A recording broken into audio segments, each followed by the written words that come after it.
I wanted to shoot a quick video. Might be somewhat controversial, but I'm going to go ahead and shoot it anyways.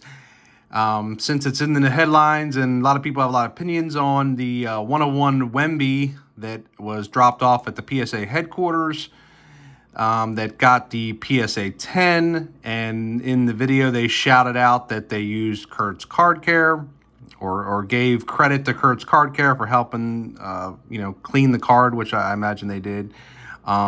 And I just want to say I've been using Kurt's Card Care for a couple years now, and I actually recommend it to a lot of folks. And I wanted to show 3 examples of cards that I've used it on, to give you some perspective. But here's the kit. I got this back in the day. I think it was like $40. Now I think it's like 50.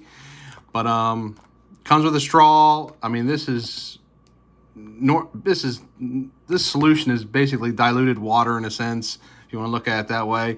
It's a lot of stuff you see at a card show, Mr. Minty and some of these other big card shows. You'll see someone who prepped your card for it. I mean, it's the same type of tools. The only thing that I think might be different with Kurt's is, this wax, this Kurt's wax. And I know this is used primarily on, ultra modern cards. I've used it on a Tua card and some other Prism cards that I've, seen condition issues that have helped get scratches out.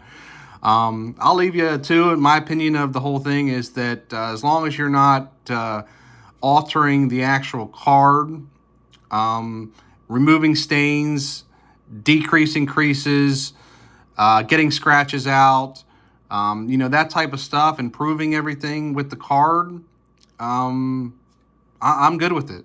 I'm really good with it. And I'll show you 3 examples of cards that I've used it on and the grades that I got.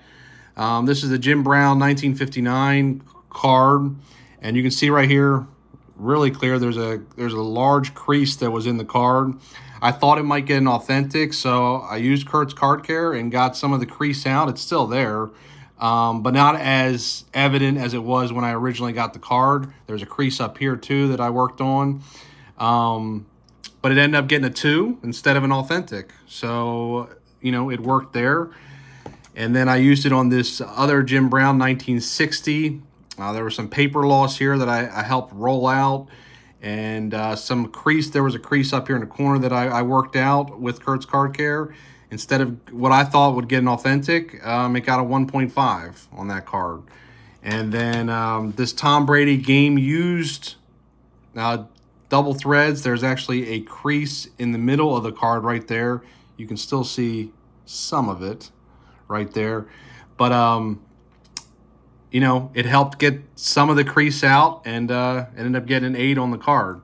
And this card was probably, I would say, a 5 or a 6 in my mind before I used Kurt's Card Care. So I know it's controversial. I know it's not for everybody, but I use it, and I don't have a problem with people who do use it, especially when you're, removing stains or decreasing creases or, getting scratches out of cards. That's not changing the card. That's getting the imperfection out of it in my mind, and I don't have an issue with it. I'm sure I'm going to get some comments that people have tons of issues with what I just said. What are your thoughts?